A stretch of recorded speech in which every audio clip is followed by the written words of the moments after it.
On behalf of the provincial government and the province of La Union, I would like to extend our warmest welcome to all of you present here today, especially to Secretary Harry Roque, our distinguished guests. Welcome to the province of La Union, Secretary, and good morning. This administration is founded on a program of what we call transformative governance. The change that we aspire for has been progressive as we sought to align our province with the directives of the national leadership. In his inaugural address, President Duterte firmly stated, and I quote, "For change to be permanent and significant, it must start with us and in us." Truly, change has come, as it has shaken the very foundation of our comfort zones. So has it ushered in unprecedented opportunities for progress and innovation.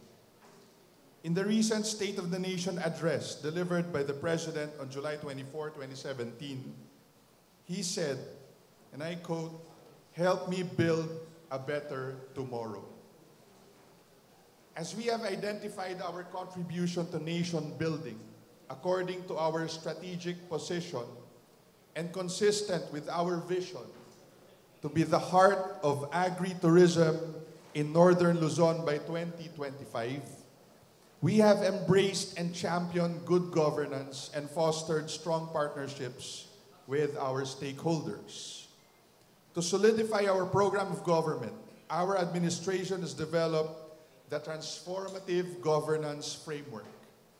This defines the direction that the provincial government must take to ensure real change and true transformation. We passed Executive Order Number 1, dated July 1, 2016, the very first day in office, that established the La Union Transformative Governance Framework and composed the Senior Transformative Leadership Team, or STLT, and the Office for Provincial Strategy, or OPS, under the Office of the Provincial Governor, to ensure that the business of governance was not disrupted. As an annual outcome, the Seal of Good Local Governance, or SGLG, of the DILG has been our standard benchmark, and we will exceed compliance results. To build capacities of the departments, we focused on the internal systems improvement by employing the ISO 9001 series of 2015 standards on quality management system. As a result, I'm happy to announce that all provincial departments, including our district hospitals in La Union, are now ISO certified on quality management system. In fact, we were also recognized by the Government Quality Management Committee, or GQMC, composed of the Secretary of the DBM, DTI, DILG, Deputy Executive Secretary of the Office of the President, and the President and CEO of the Development Academy of the Philippines, and we were recognized last October 11, 2017. The province is also a Seal of Good Local Governance awardee for 2017. From 5 in 2016, 9 out of 20 LGUs are 2017 SGLG awardees, to include the municipalities of Bacnotan, Bangar, Bawang, Burgos, Caba, Pugo, San Gabriel, Santo Tomas, and Tubao. Our hope is that every LGU in the province shall be conferred with the SGLG. We are committed to transform governance. Thus, we partnered with the Institute for Solidarity in Asia, or the ISA. The ISA guides like-minded and development-oriented LGUs and organizations in implementing the Performance Governance System, or PGS. PGS is a specialized strategy management system patterned on the balanced scorecard of Norton and Kaplan that is now used by many local government units as well as national government agencies such as the DPWH, DTI, Balanga City, Bataan, Mandaue City, among others. The PGLU was adjudged as PGS compliant and has been given the Silver Trailblazer Award for our advanced efforts in implementing transformative good governance. Through the PGS, we have developed our strategy for La Union. We consulted the mayors as well as all the different sectors, and we have confirmed that the natural endowment of the province is its agriculture and tourism. We decided to leverage these potentials for our people to thrive through economic activities that are drawn from the bountiful gifts of our land. We will make it happen through the vision, I Love La Union, the heart of agri-tourism in Northern Luzon by 2025. This is reinforced by the mission of the province to be the catalyst for sustainable and inclusive development that improves the quality of life of its people.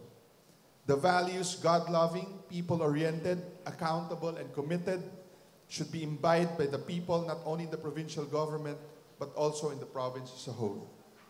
To realize our vision, we will work together to attain key strategic objectives, including 5 core processes and 5 support processes.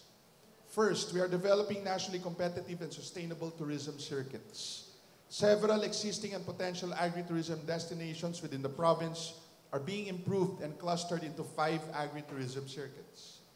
11 out of 20 comprehensive land use plans of the component LGUs have been reviewed and aligned to the PDP-FP and Provincial strategy. Consequently, the Provincial Development Investment Program, with the total financial requirement of 25.2 billion for 2017 to 2022, was approved. Second, we are working to intensify the marketing of investments, potentials, or opportunities for agri-tourism to attract investors to La Union. Growth and investments will enable us to generate more jobs and livelihood for self-reliance of all sectoral groups. To support the potential influx of investors, the municipalities and city are capacitated with tools and systems to standardize and streamline their regulatory processes, especially the business permitting and licensing processes. Third, a branding and destination marketing campaign is being developed to brand and market La Union as an agri-tourism destination which shall be measured by the increase in tourist arrivals in the Greater La Union in the coming years. A knowledge management system is being developed and established to serve as a repository for real-time and future information necessary for sound decision-making. This is in support to our efforts to build on innovation, technology, and knowledge management as the means to make the business of governance transparent, participatory, and accountable. Fourth, agripreneurs and other micro, small, medium enterprises are being capacitated through the conduct of capacity development programs to enable them to contribute to the Greater La Union. Critical tourism and agricultural infrastructures are also being provided and prioritized to address the gaps in the tourism circuits and the agricultural sector. Lastly, the province is addressing workforce requirements and harmonizing service standards of the industry. This shall standardize manpower requirements, paving the way of providing better services in the tourism industry. We emphasize the concentration of our efforts at the component LGUs. The provincial government of La Union will support all the LGUs intensively and extensively as the LGUs shall exert its full effort to align their annual investment plans with the provincial and component LGU tourism master plans. Development of agri-tourism shall start and flourish in the component LGUs, as they will all be at the forefront of our agri-tourism strategy. The province shall strongly enable them to succeed. By leveraging on agri-tourism, La Union's competitiveness and quality of life shall be improved.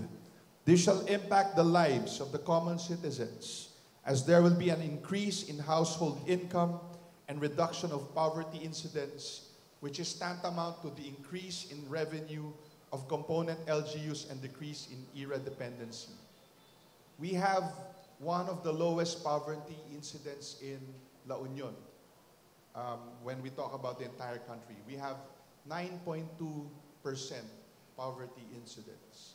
But that still translates to about 20,500 families. Madami pa rin po. So we're looking into this. Our strategy also emphasizes peace and order. Education. In fact, we have an excellent peace and order situation in the province, and we are also insurgency-free. We are also emphasizing, our strategy also emphasizes peace and order, education, health, and disaster risk management as an enabler in positioning La Union as the preferred agritourism destination. We envision La Union to be illegal drug-free by 2017 and beyond.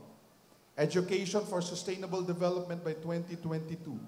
Healthy La Union, happy La Union by 2022. And disaster resilient by 2022, which are directed by their respective transformative governance roadmaps. This serves as a direction in achieving the goals and objectives of the enabling factors for development as it considers holistic approach. There is no greater expression of our love for our people and province to keep them happy, safe, and sound. What gets measured gets done. By these indicators, we shall track the performance not only of the provincial government, but also its 20 component LGUs. Consistently and persistently, we shall foster an environment where they shall work together and complement each other. Convergence of efforts and resources shall be our winning tactic. To close the gaps, we have identified 12 initiatives included in the annual investment plan with allocations under our strategic expenditures.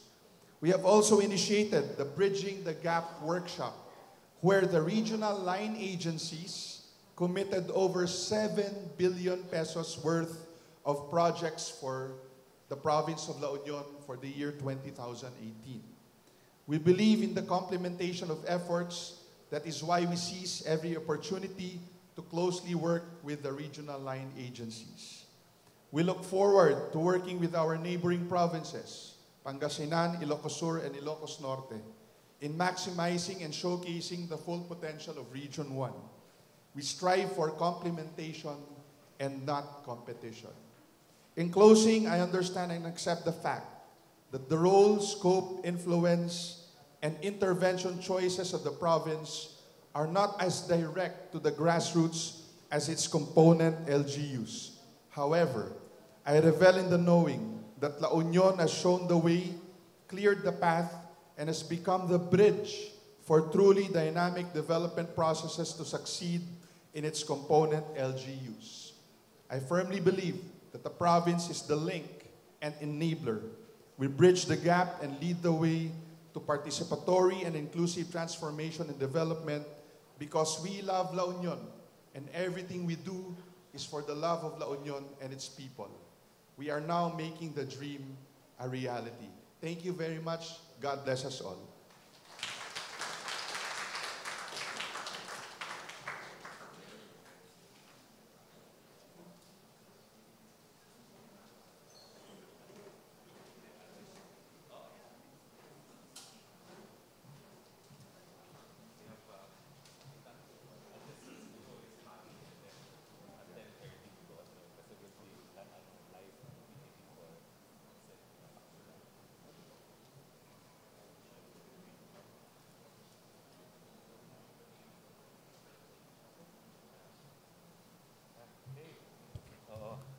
Thank you very much. Should I speak from the head? Don't go.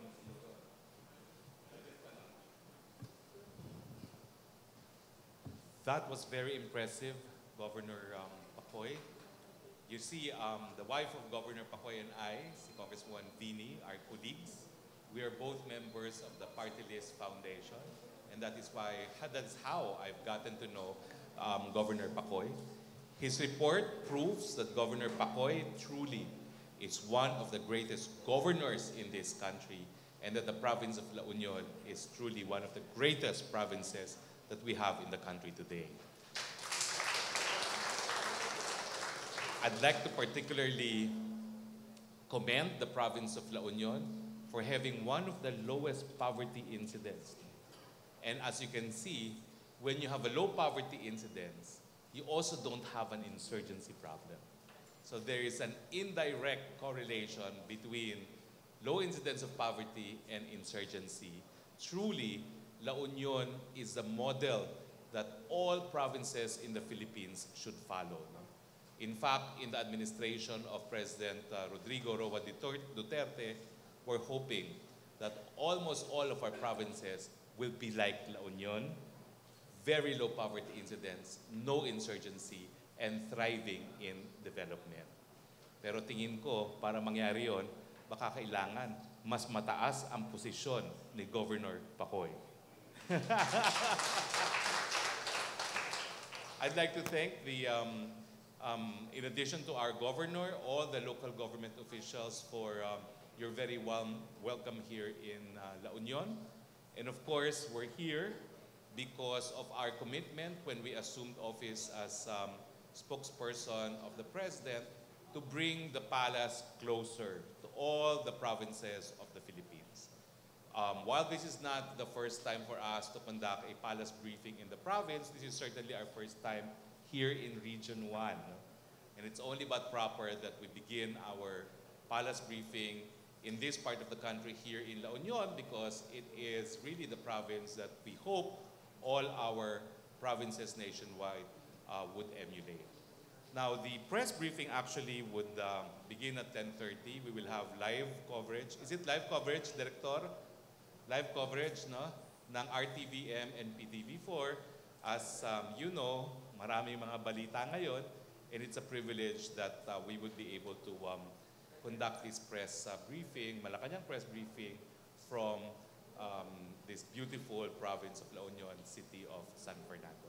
So, Governor, accept on behalf of the President our congratulations to you and our congratulations to the province of La Union. Mabuhay po ang La Union. We'll just wait, Governor, until 10:30 because we need the live hookup with PTV4.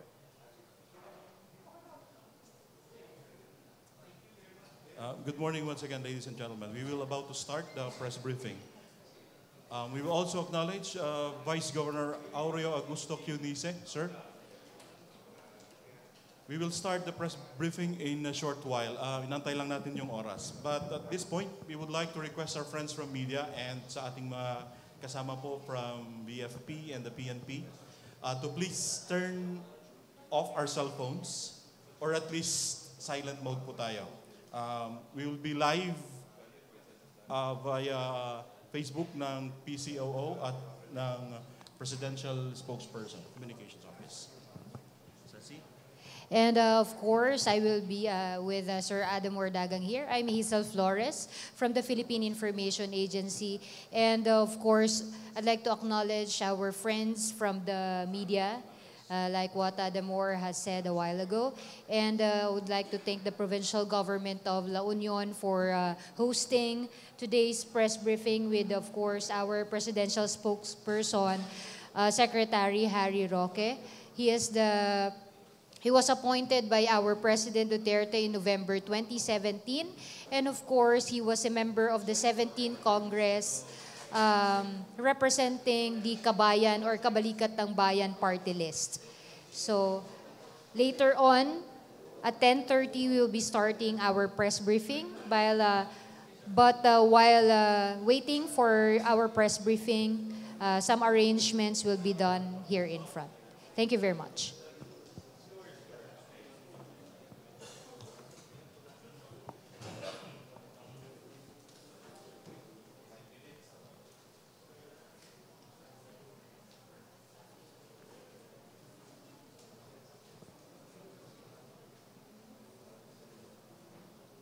And of course, later during the press briefing, we would like to request our media friends, when we ask questions, of course, first we would want you to state your name and the agency where you belong.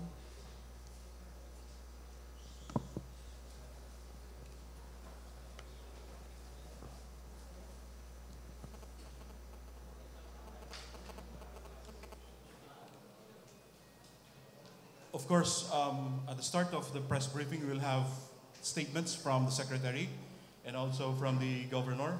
And then after that, we will have question and answer.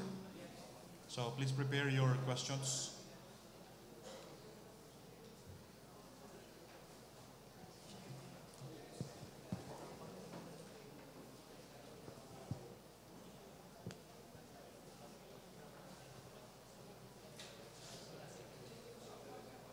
We have plenty of chairs in front, so sa mga kaibigan po natin na nakatayo po dyan, pwede po dito sa may harapan. Lalo na yung mga kasama po natin sa media.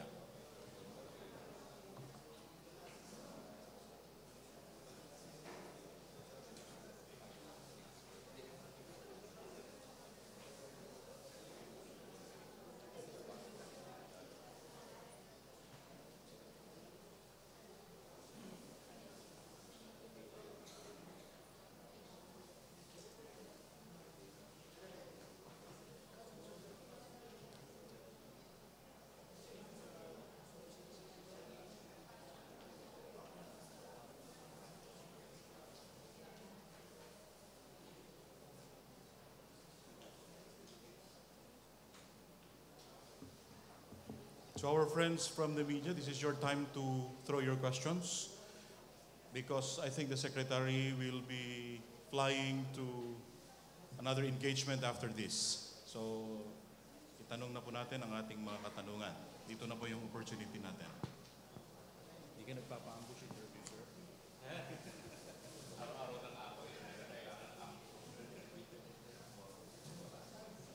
For the information of everyone, of course, our media friends are from the Philippine News Agency. We also have from PTB4 and RTVM. And of course, Sir Adamor. We have from Radyo Pilipinas, from ABS-CBN, from Manila Bulletin, Action Radio, GMA, Bombo Radio, Luagyo, and DZNL. Have we missed somebody? Media entity na nandito po?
Once again, good morning to each and everyone, and welcome to the press briefing of Secretary Harry Roque, the presidential spokesperson. We are now live here at the provincial capital of La Union.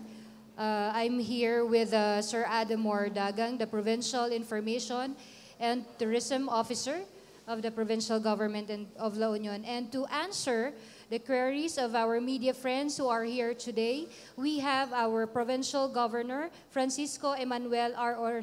Ortega III, and of course, our guest, Secretary Harry Roque, the presidential spokesperson. To our media friends who would be throwing their questions to our secretary and of course to our governor, we are requesting you to please state your name and the agency that you belong to before you will give your questions. We will now start the press briefing with a statement from the Office of the President through Secretary Harry Duque. Good morning and welcome to the first Palace briefing in La Union, in the city of San Fernando, La Union. And I'd like to thank, of course, Governor Ortega for his hospitality, for opening up the provincial capital to the palace for today's press briefing. Let me begin with the customary good news. And my first good news has to do with the city of San Fernando here in La Union. The DICT had signed a memorandum of agreement with the city of San Fernando for internet infrastructure. In line with the President's vow to provide accessible and fast internet connection in the Philippines, the Department of Information, Communications and Technology signed a memorandum of agreement with the city government of San Fernando for the construction of a high-speed broadband infrastructure along the seawaters of the city. San Fernando, La Union is one of the only 2 landing stations of this transformative project alongside Baler, Aurora. This government initiative is called the Luzon Bypass Information Infrastructure Project, the first of its kind, which aims to lower the cost of government internet connectivity while providing an ultra-speed internet backbone for the whole country by 2019. This will likewise support our free public Wi-Fi project. Second good news is that the Social Weather Station reported a drop in Filipinos' self-rated poverty survey. We're pleased to know that the Filipino families considering themselves mahirap or poor dropped to 44% in December 2017, as disclosed by the latest Social Weather Station survey. This figure is 3% lower than 47% registered in September of last year. Our campaign to alleviate poverty continues as we strengthen our social protection mechanisms, which include conditional cash transfers, social pension for indigent senior citizens, supplementary feeding programs, among others, while expanding opportunities in agriculture, forestry, and fisheries to make food available in every table. We assure everyone that no one will be left behind in the Duterte administration. More good news, we have another build project rolled out this morning. The Department of Transportation led the groundbreaking of the Taguig Integrated Terminal Exchange. Taguig ITX project will be a 6-story building on a 5.57-hectare property inside the FTI compound, which will cater to all provincial buses plying the south of Luzon, Visayas, and Mindanao destinations. Construction would start by the second half of 2018 and is expected to start operation by first half of 2020. Upon its completion, the Taguig ITX is expected to house around 4,000 buses and accommodate 160,000 passengers daily. It is noteworthy to mention that the government has been able to save 9 billion pesos when Secretary Artugade successfully negotiated the waiver of the 277 million annual grantors payment payable for 35 years in the concession agreement of the previous administration. Another good news, we are pleased to announce that we now have covered the entire Philippine airspace with the installation of 10 additional radars. With this, the country now has a total of 13 radars and 1 satellite radar. The Department of Transportation and the Civil Aviation Authority of the Philippines launched yesterday, January 16, the new Communication, Navigation, Surveillance, Air Traffic Management Systems. The new airspace system is expected to decongest air traffic, establish the airline identification, and guarantee the safety and security of passengers. We would like also to state that we welcome the statement of the National Press Club that the exercise of press freedom and freedom of expression has not been affected or threatened with the Securities Exchange Commission decision on Rappler. As we have said, no one is above the law. We are government of laws, and the government has to enforce the law, and responsible journalism, as NPC pointed out, means complying with the law. Finally, we would like to reiterate our notice to the public that unscrupulous individuals have been using the office of the Executive Secretary or name-dropping the latter in fraudulent schemes to solicit funds from the public.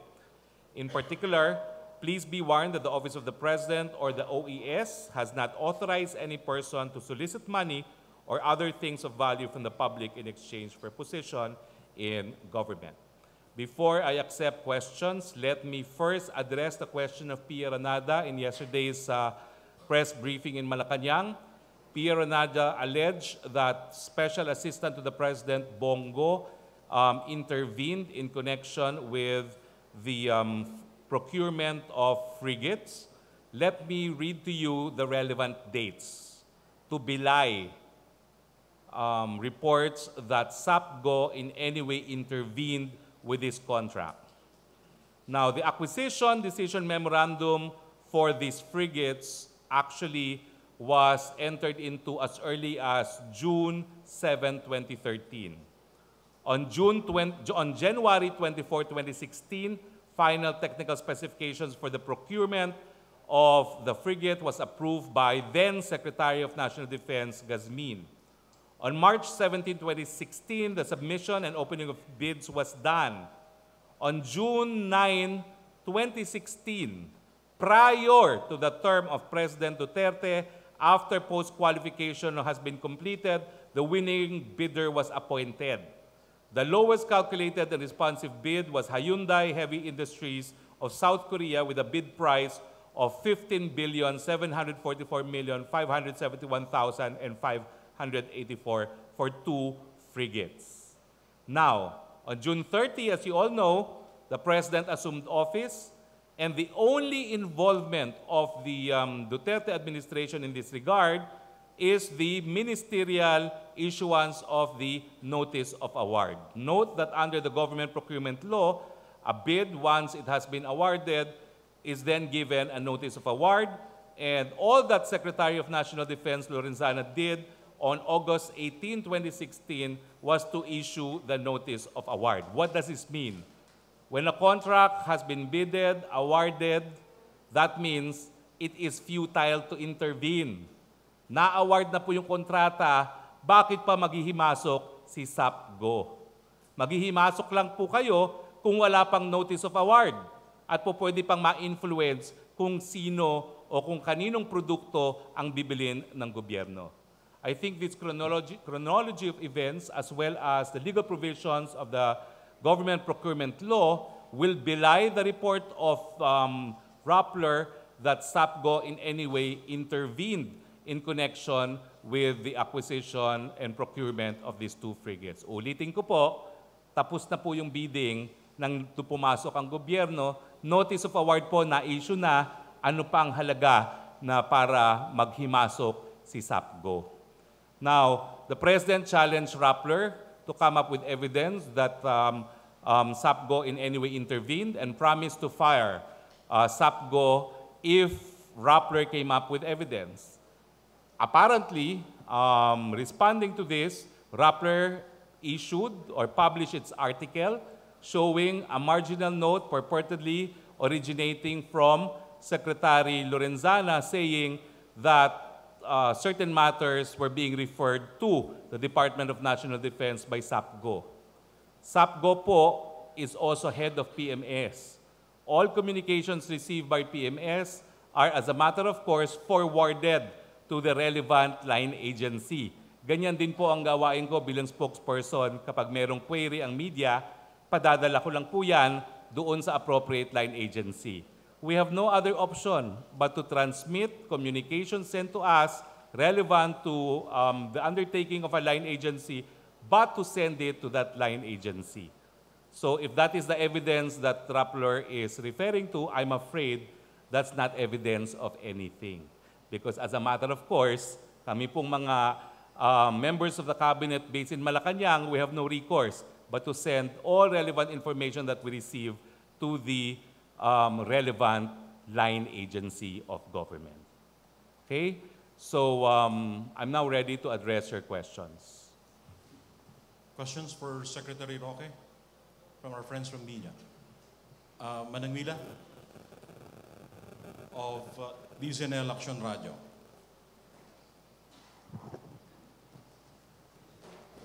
Good morning, Secretary. Good morning, Governor.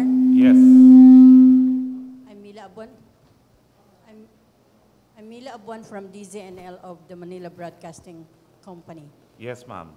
My question is, the President is so serious with the Tanggalan program to remove hearing officials on the program of anti-corruption. And what happened to the sibakan or the tanggalan for the operation of anti-drug program? Kung ang sinasabi niyo po kung may tatanggalin si Presidente in relation to the conduct of the war against drug, yan ba ho ang tanong natin? Nangako naman po Presidente, kasabay nung pagdoble ng sweldo ng ating kapulisan at ng ating mga hukbong sandatahan, na meron siyang i-anunsyo ng mga pulis na tatanggalin for various reasons. No? So within the month po yan, 70 ang numero na nabanggit po ng Presidente. Kung wala pa pong question ang local media, may phone-in question po dito si Joseph Morong of GMA. Meron ba hong question na? May question na from Liway? Kayo muna po, bago ko basahin yung mga phone-in questions from the Malacanang Press Corps. Yes, good morning, Secretary. Liway Manantani, Paragiri of People's Journal and DWIC Dagupan. Follow up dun sa tanggalan, sir, any update dito naman sa Commission on Higher Education? Kasi nag-resign na po si Secretary, sino po yung susunod and any directive from the President to address whatever concerns ng Commission on Higher Education? Wala pa naman pong natatalagang kapalit kay Chairperson Licuanan. Ang tatayong acting po dyan ay yung pinaka-senior na commissioner ng CHED. No? Ang mensahe po ng Presidente, seryoso po siya sa kampanya laban sa korupsyon. Paulit-ulit ko na pong sinasabi, kung nais niyong magbiyahe, kung nais niyong magpayaman, umalis na po kayo ng gobyerno at lumipat na kayo sa pribadong sektor.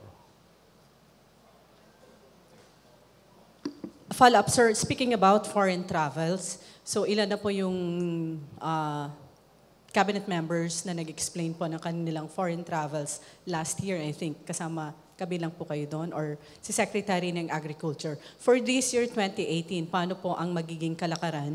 And paano po i-address naman po yung foreign travels ng mga local chief executives, mga mayors, and for department heads sa mga LGUs, paano po yung coverage naman sa kanila sa pag-limit ng kanilang mga foreign travels, lalo na pag dinadala sila ng mayors or governors for that matter? Issue na po ng executive order ang Presidente dyan through the Executive Secretary.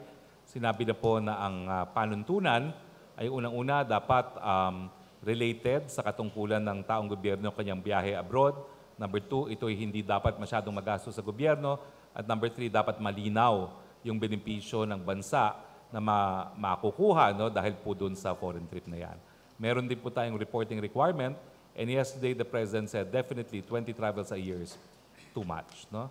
So I think the policy has been issued, minimize foreign travel, because after all, unless you are in the Department of Foreign Affairs, your job is here in the Philippines.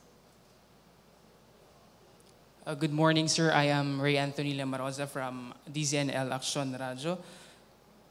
The Energy Regulatory Commission has already warned the public of massive blackouts because of the absence of commissioners to act on power rate petitions. If this is so, sir, what action could Malacanang do to avoid power failure in the country? I think the Office of Executive Secretary is currently studying the matter. Chief Presidential Legal Counsel Sal Panelo has stated that there could be acting commissioners designated while the commissioners are under suspension by the Ombudsman. Thank you so much, sir. And another question. Sir, ano po yung mas priority ng Duterte administration? Is it the Bangsamoro Basic Law or charter change to federalism? The President has said both are priorities, but he said that we need to pass BBL first because as soon as we start with charter change, baka hindi na pumasok yung mga provisions na kinakailang ipasok through BBL. But both are priorities. Okay, thank you so much, sir. Thank you. Question from Bomboradyo. Good morning, sir. My name is Bernadette Abubo from Bomboradyo, Philippines. Kaninang umaga lang po, sir, merong news release from National Food Authority na magtataas po sila ng presyo. Ano po yung pwedeng gawin ng inyo pong opisina para itong ating mga masa hindi po maapektuhan ng nasabing pagtaas ng presyo? Meron naman po tayong conditional cash transfer. At dahil po dyan sa train ang tinatawag, meron pa pong additional na 200 pesos per month na ibibigay sa mga pinakamahirap na ating mga kababayan. Ito po itataas to 300 pesos sa susunod na taon. A second question lang po, sir, yung sa status po ng Mayon Volcano sa ngayon. Kumusta po ang actions na ginagawa ng ating mga concerned agencies na po sa national? If schedule pushes through, my press briefing will in fact be from Legazpi tomorrow. We continue to be on Alert 3, and that means na yung mga tao pong naninirahan sa danger zone ay pinapakiusapan na lumisan muna for the time being. There is also an expanded danger zone of 7 kilometers in the south flank of the volcano. The government has assured that there's at least 5 million budget for relief assistance, and the different line agencies from the DSWD, DILG continue to be vigilant in providing assistance to the affected communities. We will be in Legazpi if our schedule will not change tomorrow to conduct the press briefing in Legazpi. Thank you, sir.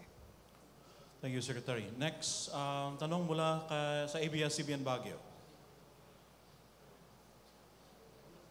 Hello, sir. I'm Justin Aguilar from ABS-CBN Baguio. Sir, actually, you've already answered this so many times, but just for iteration, about yung comment pa natin with regards sa issue with Rappler, sir. Well, gaya po ng sinabi ko, kahit ano pa sabihin ng Rappler, 15 years po ako nagturo ng constitutional law. You cannot claim a violation of freedom of the press unless there is prior restraint or actual censorship. Ito po, hindi pinagbabawalan ang kahit sino na mag-eksersisyo ng kanyang propesyon ng pamamahayag. Ang sabi po ng Securities and Exchange Commission, yung kumpanya po na Rappler Inc. at saka Rappler Holding ay lumabag po sa probisyon ng ating saligang batas na naglilimita ng pag-aari ng mga kumpanyang engaged in mass media sa mga Pilipino lamang. Dahil hinayaan nila ang dayuhan sa pamamagitan ng isang Philippine Depositary Receipt na magkaroon ng control pagdating dun sa pag-amenda ng Articles of Incorporation at saka ng bylaws ng Rappler Holdings. No? So, it is not an issue of freedom of the press, it's an issue of upholding the constitutional ban on foreign ownership as far as the business of mass media is concerned.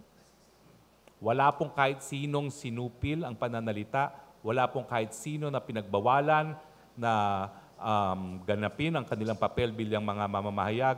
Wala pong kahit anong press company na pinasarado at pinagbawalan na maging journalism outfit. Pwede pa po sila na maging vloggers. Malinaw po yan. Maria Ressa can continue to vlog. Pia Ranada can continue to vlog. Kaya nga lang po, baka kinakailangan sila kumuha ng accreditation para accreditation as vloggers. No? Kasi they cannot continue conducting their business as Rappler since that company has, for all intents and purposes, been declared void by the SEC.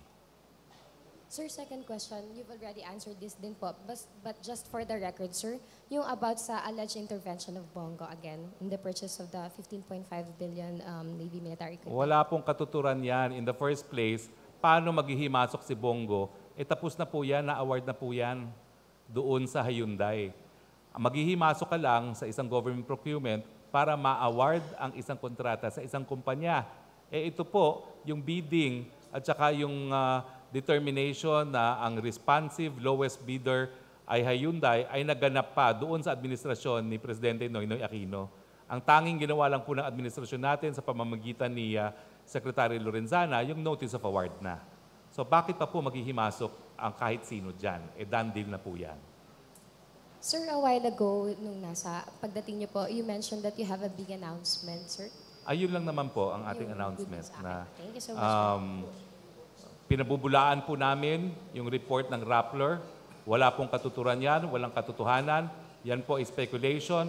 Wala pong ebidensya na pinarisinta ang Rappler gaya ng hiningi ng Presidente dahil kung meron namang ebidensya, sisibakin niya si Bongo. Dahil yung mga ibang sinibak naman po niya kasing lapit din, gaya ni Bongo, Secretary Sueño, at Mr. Lavinia, Peter Lavinia. Lahat po yan, kasing lapit yan ni Bongo. Wala pong sinasanto ang presidente. Pero kinakailangan, may ebidensya naman, hindi chismis. Next question from... siya muna. Okay. Kilala ka. Okay po. Good morning po. I'm Pamela Jimeniano from Philippine News Agency. Kay Secretary po, when you visited Baguio during Baguio Day, sir, you spoke na you support the autonomy in Cordillera. So now, sir, may we know if your stand is still the same, if you're still supportive, and how can you help the Cordillera regarding this request, sir? Well, as spokesperson, I don't have my own opinion anymore. So please refrain from asking for my personal opinion. Okay, sir. Okay po. So, follow-up na lang, sir, po, no? Okay. Sir, will you, how are you going to help try to convince President Duterte to include the autonomy bill which is pending in the Congress as of the moment as a priority legislative agenda? Well, alam niyo po, wala pong incompatibility dun sa ninanais ni Presidente magkaroon ng federalismo sa hinihingi ng autonomiya ng Cordillera. Okay po. Yan din naman pong hinihingi ng ating mga kapatid na Muslim. So sa akin po, inherently, philosophically, politically, wala pong pagkakaiba ang ninanais ng ating Pangulo na magkaroon ng tunay na autonomiya ang mga lokal na pamahalaan. So sa tingin ko po, baka naman hindi sasalungat ang Presidente, bagamat hindi ko po masabi unequivocally, no, na kung ano talaga ang magiging impact ng autonomy bill doon sa proposed amendments to the Constitution providing for a federal form of government. Perhaps the people of Cordillera should lobby like the rest of the Muslim areas that they should also be accorded either autonomy or a separate federal state. But that's something that you can lobby for in Congress. Okay, sir. Thank you po. Thank you. Vianey, yes? Good morning, Secretary. My question is for the Commission on Higher Education. I'm Bernard Ver from Ilocos Norte, Ilocos Times. The resignation of Executive Secretary Licuanan, is it because he is from the Liberal Party or appointed by the Pinoy rather than Duterte? That's why. Resignation is a voluntary act. You need to ask Chairperson Licuanan. According to sources, it was then Executive Secretary Jaba Medaldia asked Madam Licuanan about it to resign. Number one, I have no personal information on that fact. Number two, even if it were true, she could have resisted if she did not want to resign. But the fact is, she did, and that's the end of the controversy. Okay, sir. Thank you. Next question is all about Deng Vaksha. How was the investigation now, sir? It's ongoing. I was with the NBI director yesterday, and they are conducting the investigation. He was saying that they will also resort to physical evidence, pathological examination, but they have their own doctors in NBI. Thank you, sir. Okay, thank you. Ilocos Times, Bombo Radio. Yes, sir. I'm Roel de Guzman from Bombo Radio Dagupan sa Pangasinan. My question is follow-up lang po doon sa natanong po ng ABS-CBN. May mga gagawin po ba tayong mga investigation o pag-aaral po para ma-pursue yung similar cases po ng Rappler? Mainly mga media outfits po na may mga traces or mga indications na pwede sila po manage na po ng hindi po mga Pilipino. Unang-una po, medyo misleading po yung tanong natin kasi hindi naman po Malacanang ang nag-imbestiga dyan sa Rappler. Ang nag-imbestiga po dyan ay Securities and Exchange Commission. No? So, pangalawa po, alam niyo po, ang trabaho talaga ng SEC, siguruduhin na lahat yung mga binibigyan natin ng tinatawag na corporate personality ng mga korporasyon ay sumusunod sa ating saligang batas at sa ating mga batas. No? So, trabaho po talaga nila yan. At sa tingin ko naman po, sa tagal-tagal na meron tayong prohibition against foreign ownership sa mass media, nasa 1935 Constitution na po yan, talaga naman yung mga media enterprises dito ay sumusunod dyan. Except nga lang po itong Rappler. Kasi bago naman itong Rappler, at saka alam naman natin talaga na matagal na yung kanyang mga koneksyon sa mga dayuhang mga namumuhunan. Sir, mapagbigay ho ba tayo ng updates tungkol po sa mga territorial disputes kung saan po involved ang Pilipinas po ngayon? Napakahirap namang updates. Anong gusto mong updates? Especially with the case po ng Pilipinas at ng China, kung kamusta po yung pag-uusap regarding ho sa territorial dispute po? Ang pinag-uusapan po ngayon ay yung tinatawag na Code of Conduct. No? So yan po ay gumagalaw po ang ating mga negotiators from the Department of Foreign Affairs at syempre po yung mga counterpart agencies niya sa buong ASEAN at sa bansang China. No? Samantala po, kung tatanungin niyo ako, yung aking mga kliyente galing dito sa La Union, Pangasinan, Zambales, ngayon po they are able to fish doon sa Boro na dati-rati po, nung panahon ni Presidente Pinoy, hindi po nila nagagawa. Thank you. Mabalik ang People's Journal. Yes, sir, katatapos lang po ng hosting ng Philippines ng ASEAN Summit.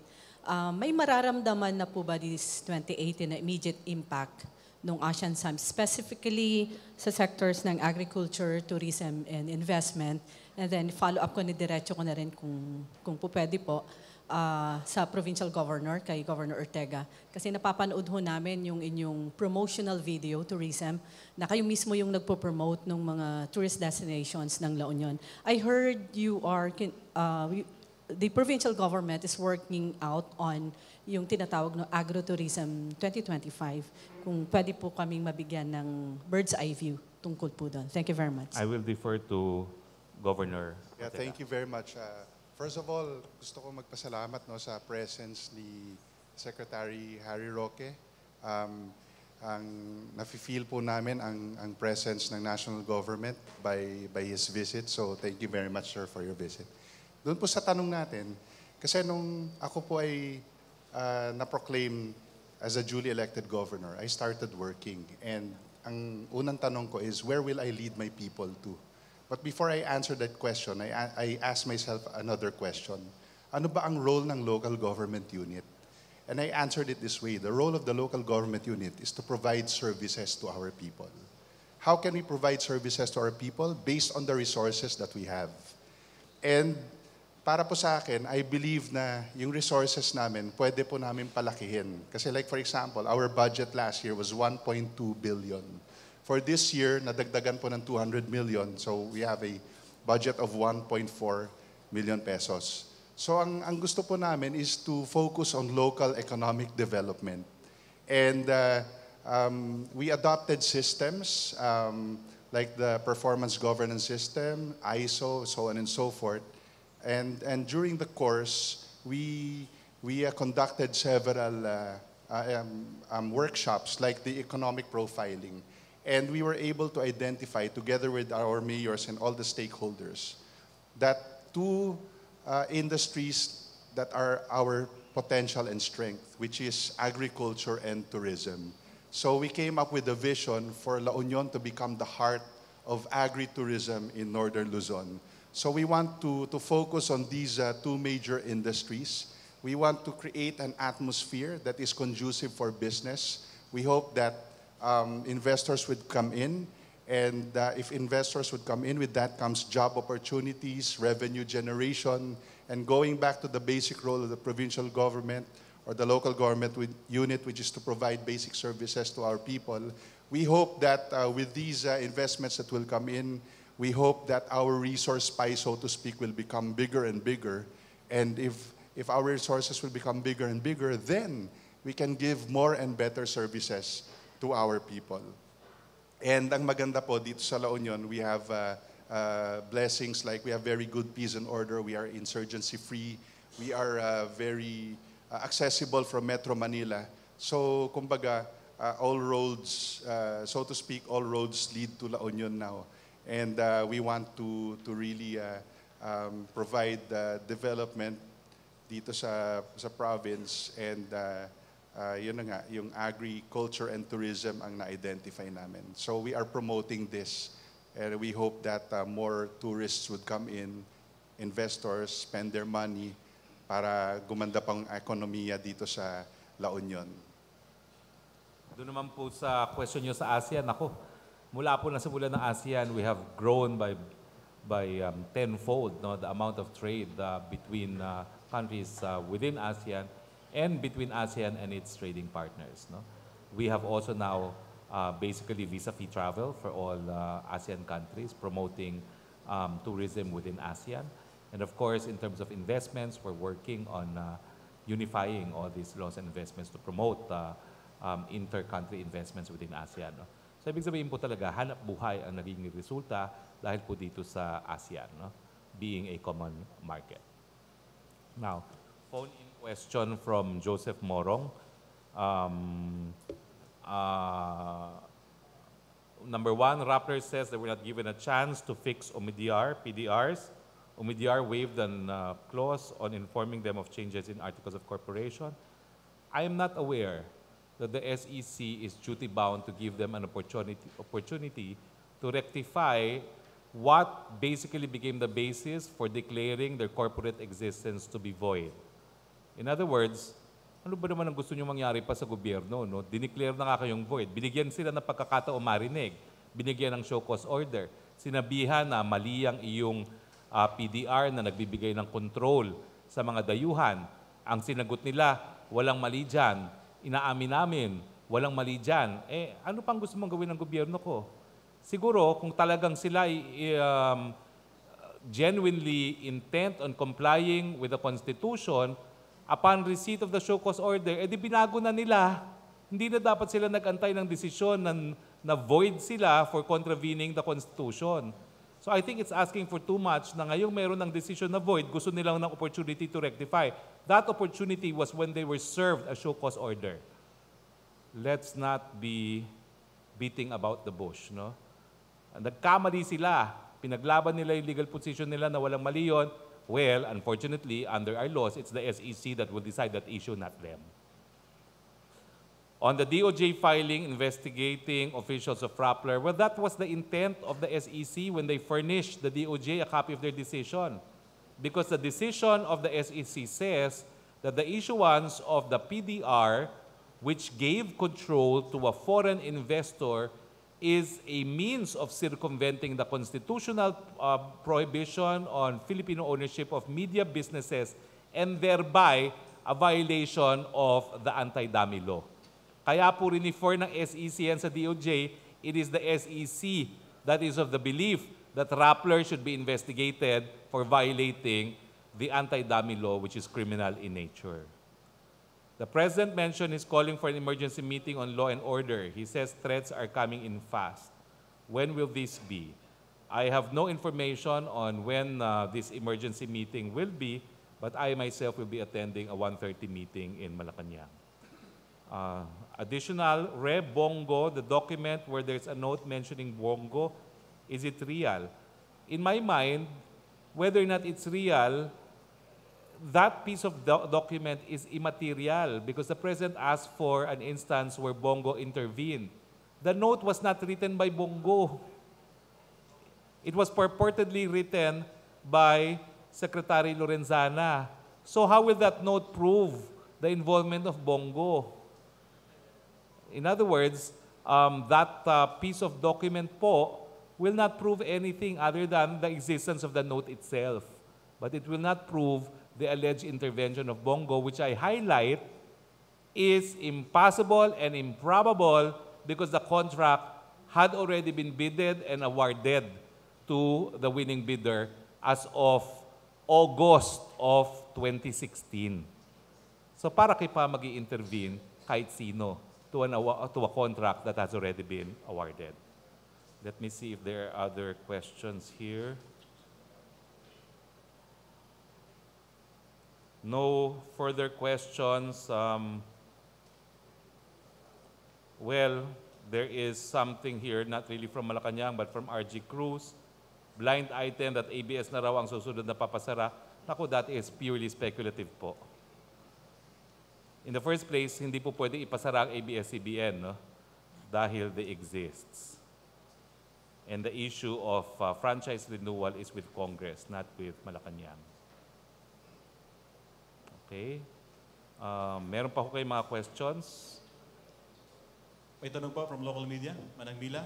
From Malacanang, please text me your questions. Second round. Yes, ma'am.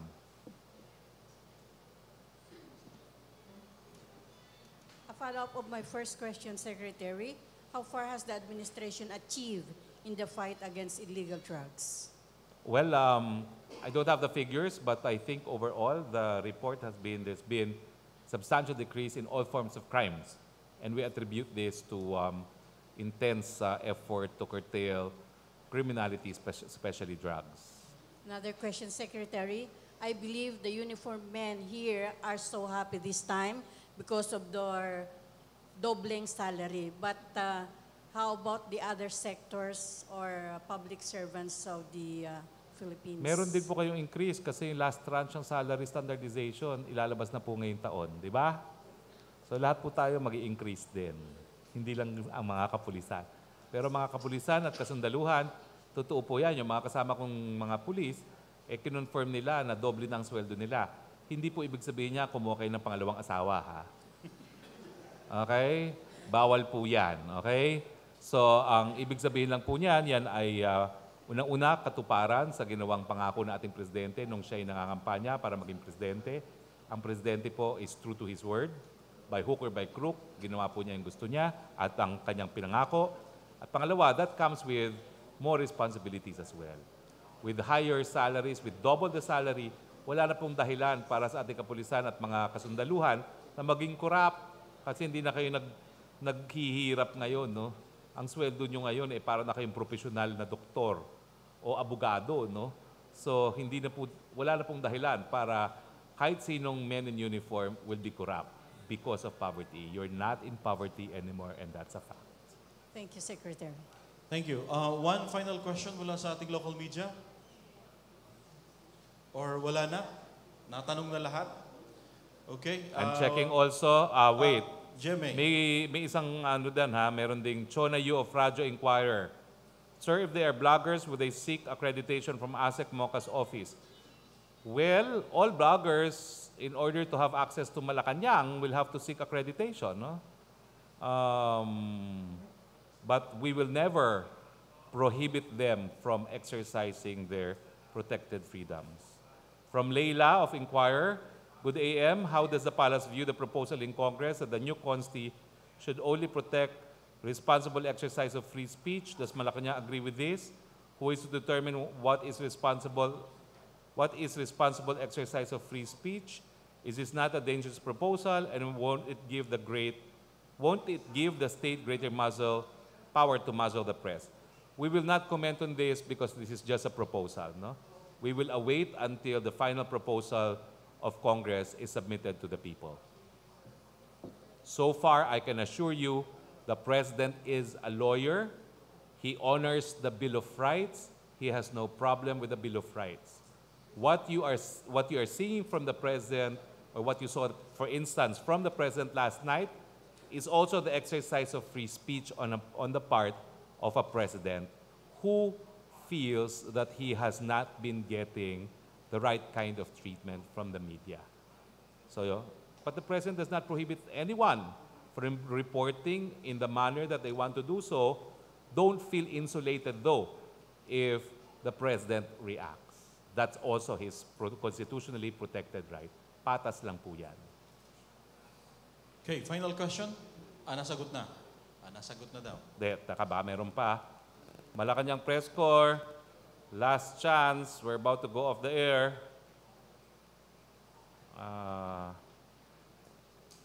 Mike Imbo, reaction daw on Rappler. 3 araw na po tayo nagre-react dyan. Okay? Okay? No more questions with me on my phone. Wala na? So, kung wala na pong questions, I'd like to thank the local media of Region 1. I'd like to thank one of my favorite, probably my favorite governor in this country, Governor Ortega, and the people of San Fernando and the province of La Union for your hospitality. Thank you very much. Good morning, Pilipinas.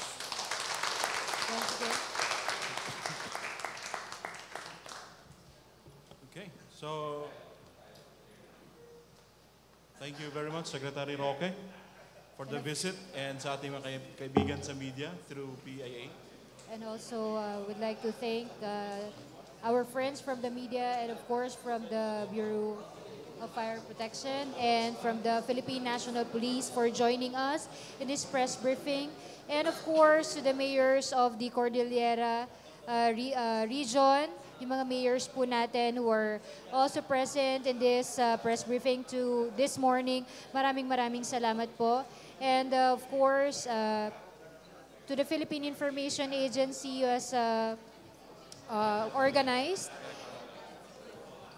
Thank you very much, Director Roque of PIA Region 1. Once again, I'd like to thank PTB